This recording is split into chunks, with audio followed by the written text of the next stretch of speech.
Beep beep. What is up, ninjas? My name is SimWorld, and welcome to the complete guide to master Diva. Today is going to be a minimum day, sort of like when you went to college and the professor said 30 minutes of class today and you'd be excited. But that's because we're going to be talking about the envelope section of Diva, which is fairly short, but don't mistake that for that it's not important, because it's going to be one of the more important sections, as this is where you're going to shape your sound and where you're going to be able to do a lot of really cool modulations to the sounds, which we're going to be talking about today. With that being said, guys, if you want to support the channel, make sure to head over to evilsounds.com. Check out my sound sets for Serum. I promise I'll be releasing some for Diva fairly soon. And let's get started with this tutorial here. So, as always, guys, we're going to start our journey by going into presets. Number 8, templates, init mini mono. Okay. And we're going to have here the beautiful Diva. Now, on the rightmost side of Diva is where we're going to find our envelopes. And like I stated again, envelopes are going to be very useful for shaping the sound and creating modulations that can help shape the sound or make the sound more interesting. Now, the way envelopes are going to work, guys, is usually in Diva, envelope 1 will be routed to your master output, okay? Most synths already do this for you, but if you were to run a modular setup like you've seen some people do with all these cables, usually they have to do it manually just to get the whole thing running, and I guess that's the draw for them, what they like about that they have to do it. It's not done for you. But by default, this is going to be our master output, and we can kind of talk a little bit about attack, decay, sustain, and release with this value here. Now, first off, we have the attack. The attack, simplest way to explain it, is how long it takes for the sound to come out and reach max amplitude or max volume. So if I put the attack up, what you're going to notice is the sound takes its sweet time coming up. Sort of like a, and then it gets loud. If I have a very low attack, it comes out instantly. So again, the attack is the first stage of usually of your ADSR, and it's where you're going to dial this in. Now, this is very important when you're making pads, or if you're making ARPs that sound like.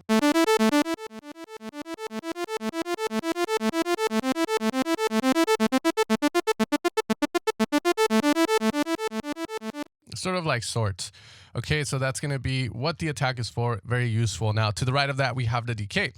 So the attack is going to the max amplitude or the max output. The decay is going to decide how long it takes for us to go from the max amplitude down to the sustain volume. So if I put my sustain volume here at 100%, decay is sort of like a stage that's really not going to happen or do anything, because again, attack is going to max amplitude, sustain is staying at max amplitude, so the decay has nowhere to go, so it's negated. But the moment I start to lower the sustain down, you can see how there's a change in volume that occurs. So the thing with the decay is that it's very useful for creating sounds where you want to add a bit of dynamics into them. Let's say you reach max amplitude and then you want it to fall down to a good level, or for creating plucks, obviously, because if we run a low attack, no sustain, and fast decay, then that's what it's useful for. We can now create plucks in form. You can see that it sounds very similar to running an attack like this. But there's definitely a distinct difference in the way that it sounds, because the attack is coming up while the decay is coming from the top down. Now, the other combination we have with this now is that we can create wubs. So we have an attack going max amplitude and then a decay going back down to 0. If we wanted to, we could create a wub.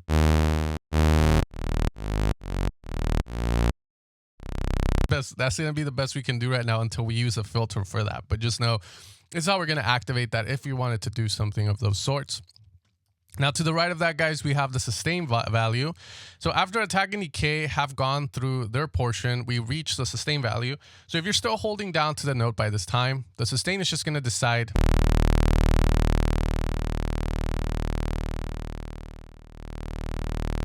the volume you're going to be at while you're sustaining that. So it's very important to note that if you want to make plucks, you lower that down. However, if you're making a bass, you can definitely have a good attack to like the bass where it's like, but then it goes down in volume a bit and then maintains there to create a bit of dynamics into it. Also very useful for pads. For instance, if I were to kind of give this a bit of attack like so, and we come in and just detune a saw like so, And we're going to go into poly mode, and we'll talk about this in another episode. This is like the least important because it's easy to do. Then we can kind of do something like.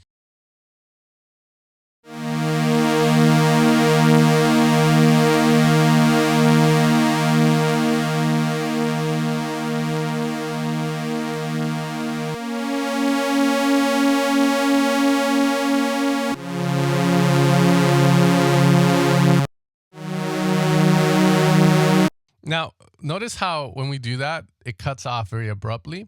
And this leads on to the next thing, which is the release. Now, the release in this envelope is different from the rest. Okay, the release in this mode works different. And it might be new to some of you guys, but it's fairly easy to understand. When we turn this guy on, now we have activated release mode on this decay knob. Now, what this is going to do is the higher the decay, the more release we get.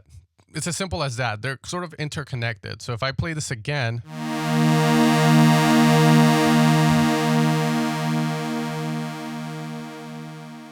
you can kind of see how now we get that nice release to it. Sort of sounds like a reverb to some people when they're starting out, but it's a release. Okay. If I lower this down.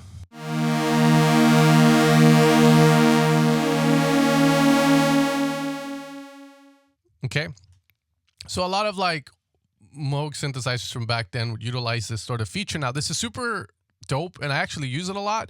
Whenever I'm making 808 bass lines, pads, whenever I'm making a bass and I kind of want it to have a tail to it before it reaches the next note because the track feels a little weak, okay? That's how we do it. So, for instance, what we're going to do here is we're going to go back into legato mode, and we're going to create just a nice little square bass with a low pass filter. Okay, we're going to lower these guys down. And we're just going to play. Now, I'm playing the note, and I'm letting go. And notice how it sounds. It's still like kind of has that nice release to it. Now, from there, I can make this a little punchier.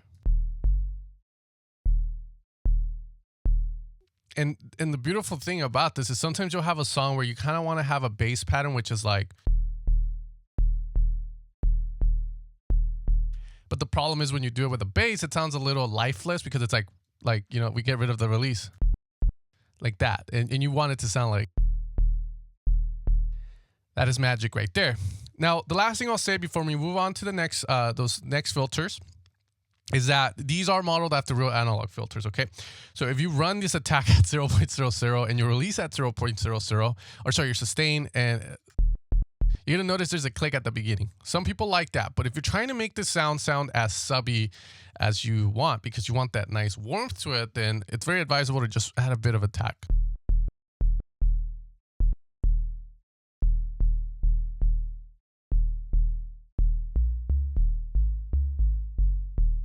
Very nice kind of like 808-ish tom, low bass kind of pattern to it, but I really like the sound. As simple as it might be, when I used Diva, it was the first bass line. I was like, fuck, hell yeah. Like, let's go. All right. So with that out of the way, guys, to the right of that, we're going to have some interesting features here that we don't really see in other synths. You have a keyboard follow. So key follow similar to the cutoff here. And if we remember that, the lower you go, something happens, and the higher you go, filter opens up. In this scenario, it's a little different, okay? First off, obviously, we're talking about shaping the sound. So if we have a bass with a high release, notice how when I activate that keyboard, it's like increasing the values for me, and that's what that keyboard follow does. The higher you play, it shortens.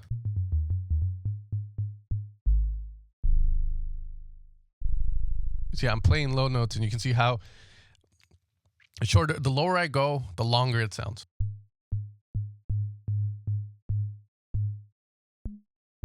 That's all that keyboard follow is doing. Now, it's super useful if you have very dynamical sounds, because it makes the sound sound like every hit is different. Like it's like beep, beep, beep, beep, beep, beep, beep, you know, so it adds length to some of those. Above that, we have the velocity parameter, which is another clutch thing, and that is going to have to deal with velocities, okay? So what this is doing is whatever this envelope is routed to, let's say that we routed finally to our filter as well, and we're going to open it to the right, okay? And I'm going to have here a little MIDI from a pack I bought from Cymatics a long time ago.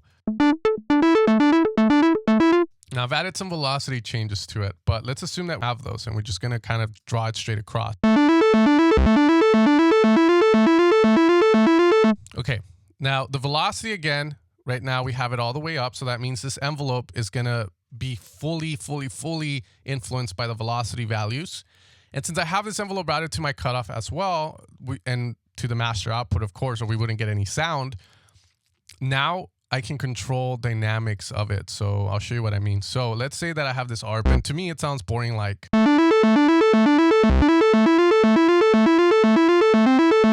Okay, let's make it more plucky.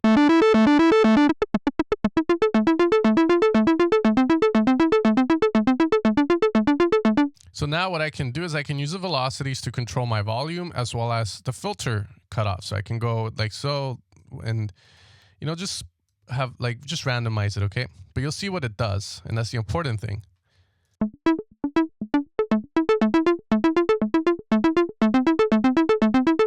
Versus that, we have.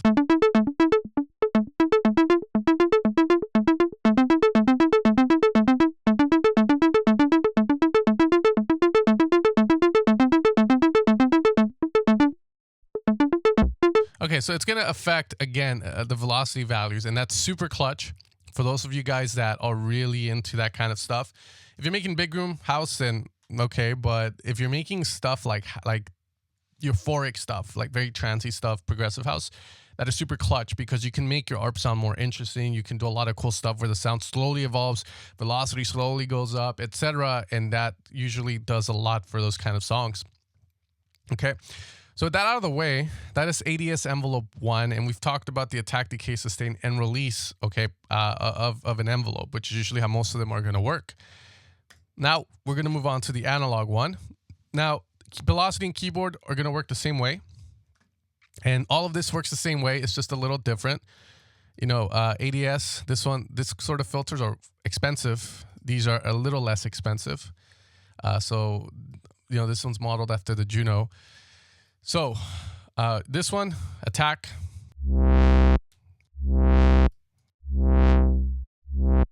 You can see it's easier to dial in settings for sure. A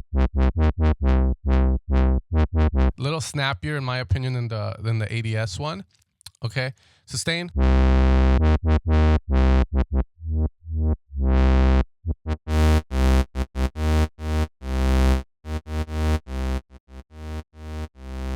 Okay, and then obviously sustain value, the level we're at. And in the release here, now we see the knob for it. It's how long it takes for the sound to go from max amplitude down to no amplitude. So, but this is super good because if I put this in poly mode and I go with saws, you're gonna hear a sound that a lot of you guys like and never knew how to make, but it's that little lush.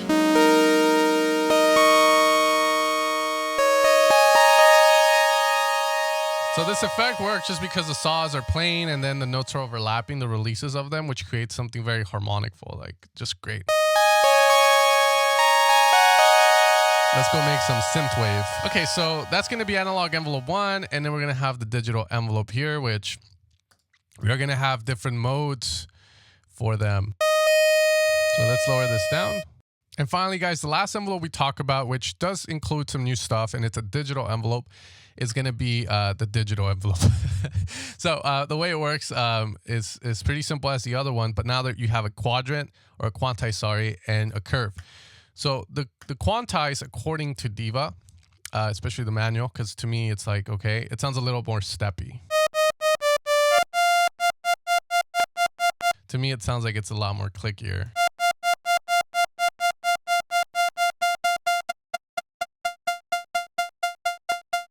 As you can hear. Then we have the curve, which is going to add a nicer slope to it. So it's going to make it more fluid. Not as clicky. So you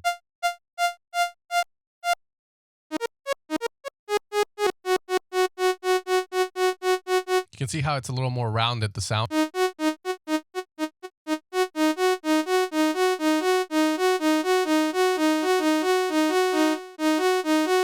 Okay.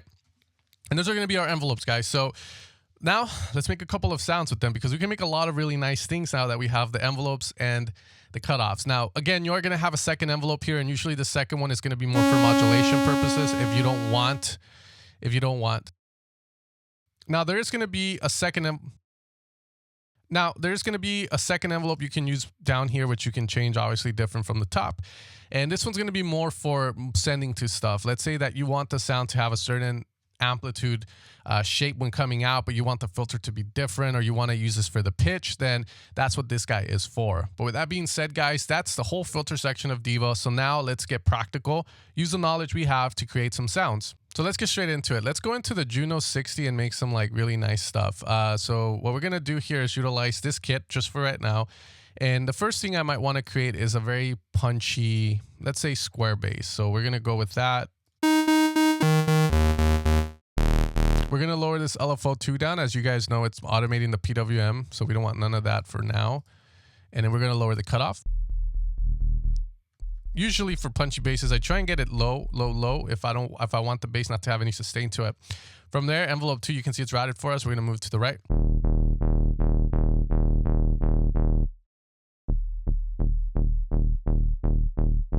So now we're going to have that sound.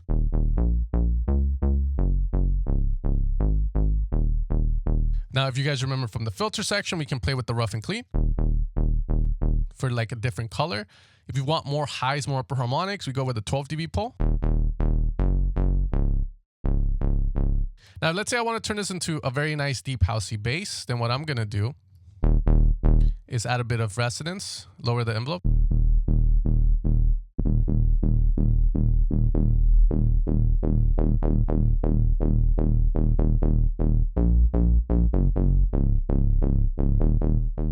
Gonna get rid of the sawtooth.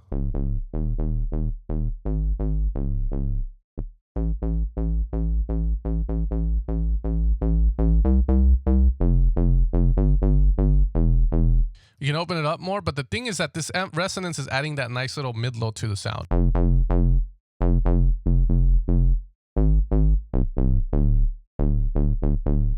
Okay, so there we have sort of like a nice little deep. We can also make a more saw sounding bass.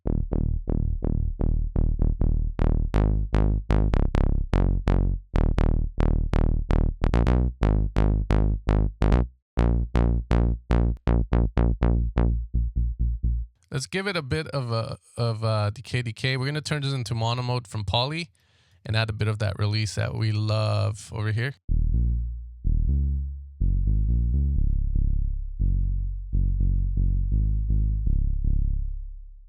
We're going to boost some of the low end up.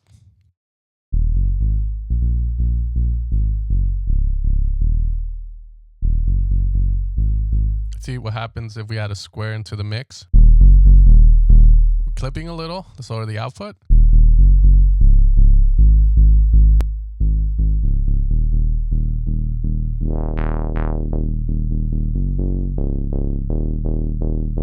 Now we can kind of mess around with these, so maybe we don't want too much low end from the saw and square. Oh, now we're starting to sound a little bit more like slap house. We just got to make this have a bit of a click.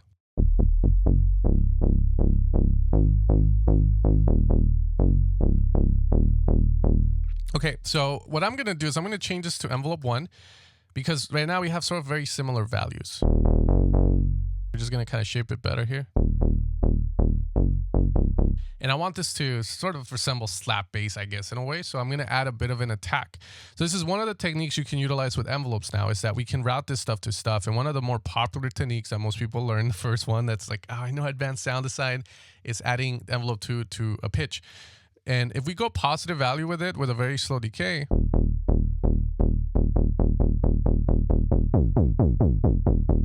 you can add a bit of a hit to it. So now we're going to have.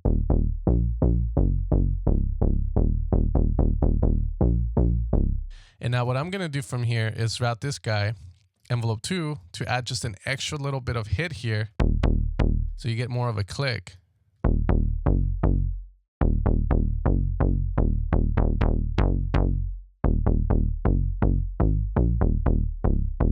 Now if we add a bit of a plate.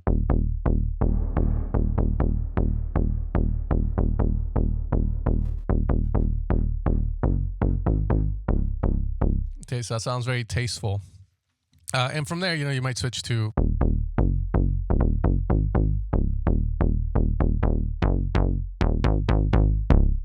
Okay, so we have a very nice kind of punchy bass. So my camera died somewhere making that nice slap bass sound.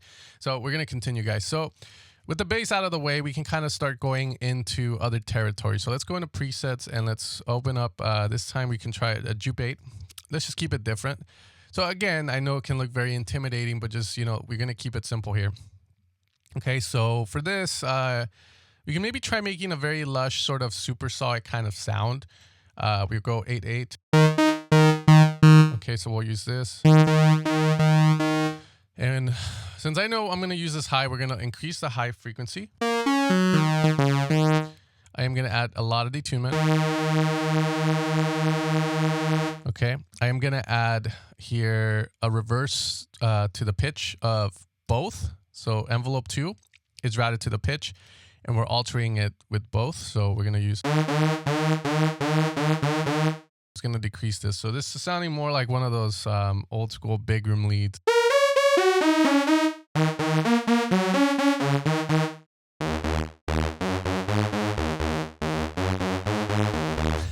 Gonna get our euro on. Okay, so let's lower the cutoff now.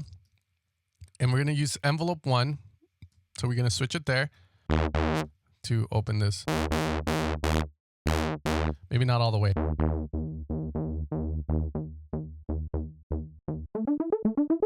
So let's get another MIDI loop in here because I do want to get something cool. Okay, so now let's make something beautiful with this little ARP pad.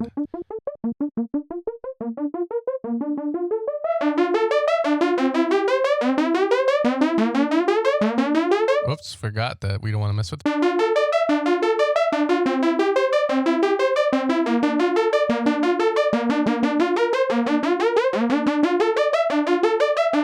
With this off. Sounds basic. If you like it that way, that's totally fine.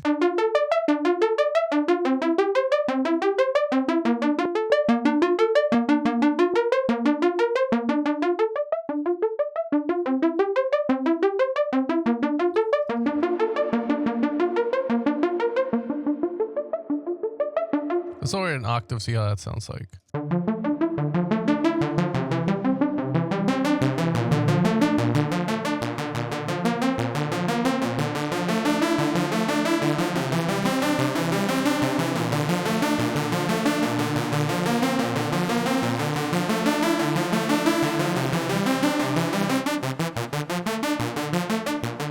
Okay, so that's how we get it to sound this sort of way. From here, we can turn this into a pulse width. And now we can add a bit of this guy.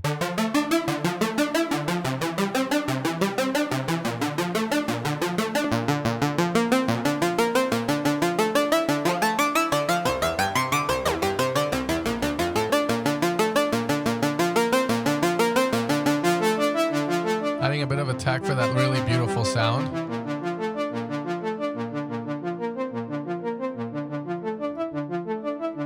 That's really like just peaceful. Like this is like, oh fuck, that's beautiful. Okay, cool. Okay, so let's go back to presets. Now we're gonna go with mini mono, which is the one I use the most. And let's mess with this. So now that we can activate some release, we can do a lot of really cool stuff here. Okay, let's see. Let's get another patch here. In fact, I think what I'm gonna do is I'm gonna do something very generic. We're gonna go with very low notes. Make a very sick patch here. I think you know where I'm going with this.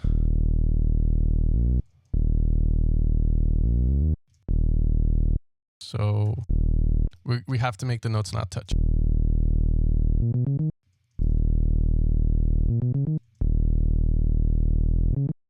And I'm just gonna go maybe up to... And again, just generic. I mean, it's not going to be anything like Stefan Botzin in a way, but it's sort of like around the same idea concept there.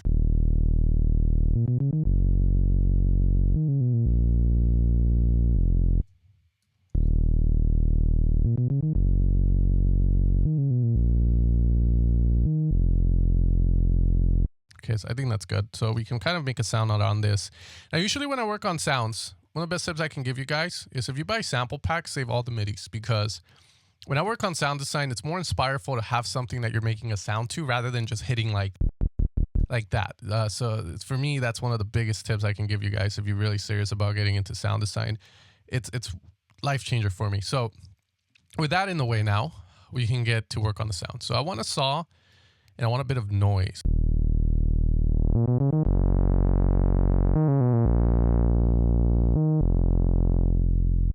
Gonna open this up with envelope 2.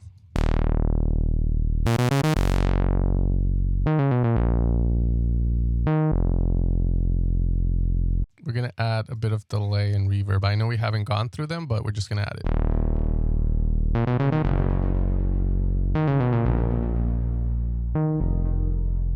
And then, so again, this is one of those very intricate sounds. While they might sound simple, you can definitely bring it to life with your ADSR.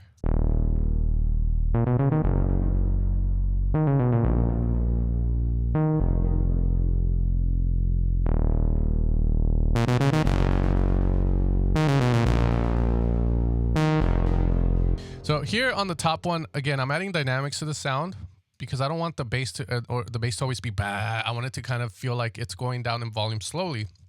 So as we know, the sustain value is when the note is held after attack, decay, and have passed. Sustain is going to control our volume.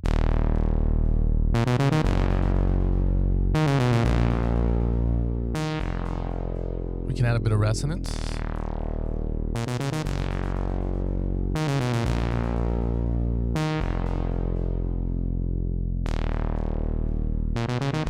Now, if you remember, we can change values with our keyboard. So since we're going from really low to really high, then this becomes useful.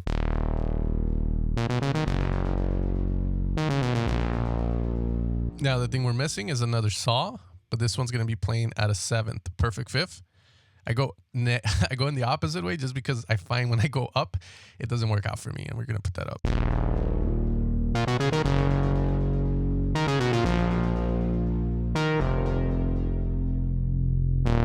Some feedback.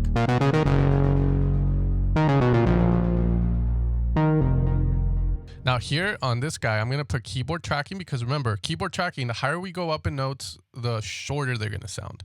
Sorry, the more the filter is going to open up, which for this sound, I want the bass to sound a little darker, but I want those top notes to really come out.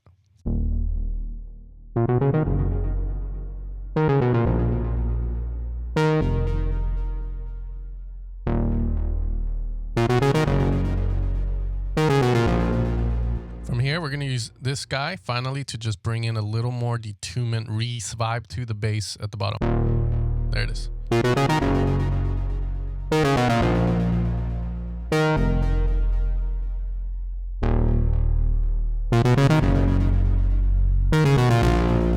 Oh, there's a difference when we add this keyboard, like.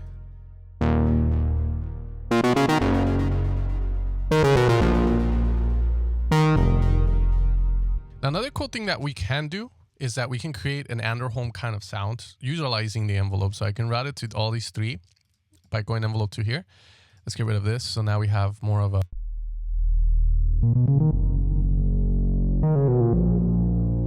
And we're going to change this now. We're not going to go with the nice little jumps. We're just going to go with.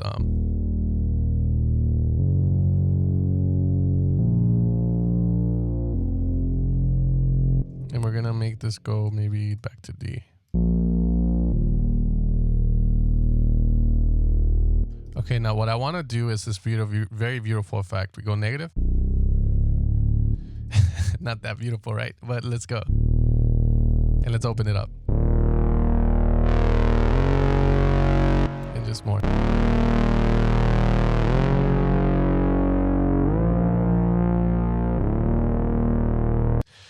The last sound we'll make will be a beautiful pad. So we can kind of do that, and we're just going to create some chords here because this is where, again, envelopes shine with the filters. And with this combination, we can make amazing sounds. Like I could make wubs. I could do a lot of things in Diva. So we're going to go with here an inversion so that we have something beautiful. From there, we're obviously going to hit the Jupiter. We got to hit the Jupe 8 for the beautiful pads here. And let's lower this. Okay, so that's good. Let's get one different note change in this, maybe down to here, the 6th chord, which always sounds good.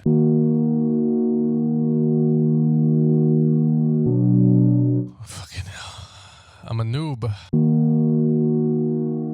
It's a D.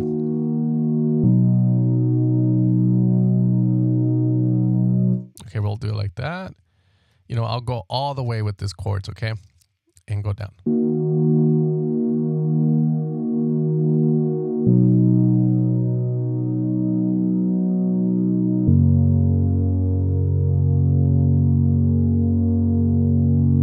And we'll add a bit of release at the end, so that way it sounds more interesting as we loop back into it.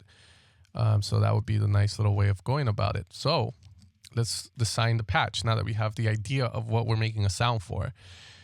So we can go with the soft format, it's fine.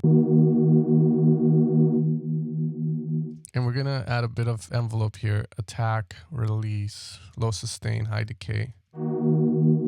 And here we're just gonna open the filter up. Okay. Maybe not all the way.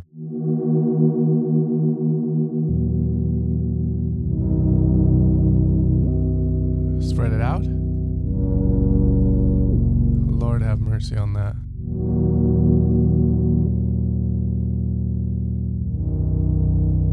I think that's better. Just keep it simple.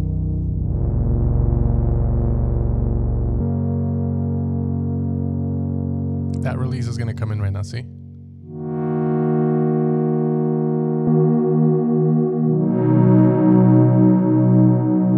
We're going to control the volume here because I like more of oscillator A1, but I do want to add something fresh with oscillator 2.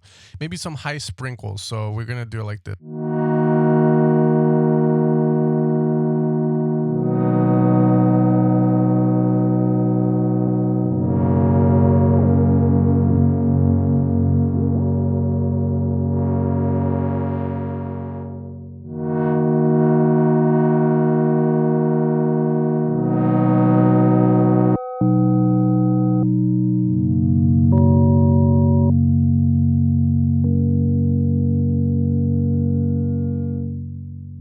Okay, from there now we can create like little plucks, which sound like this, and you'll recognize them instantly. Lower the release, you can hear it lingering.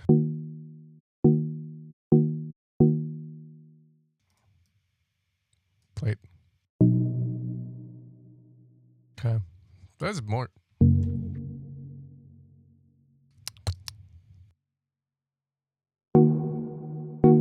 Okay, we can also use squares, which are usually very nice sounding.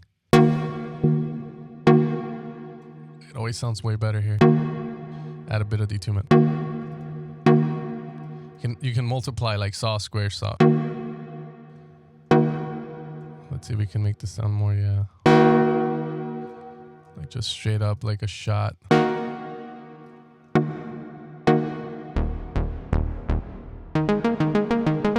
can also use it as a lead.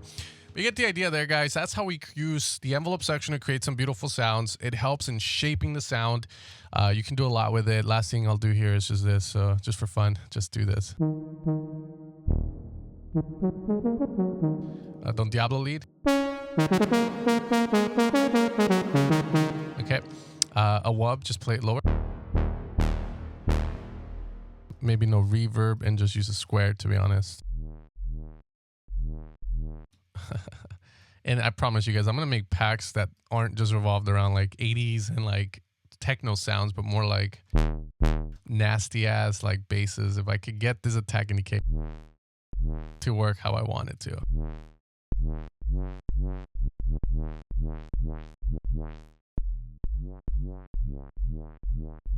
It doesn't sound as lethal, does it?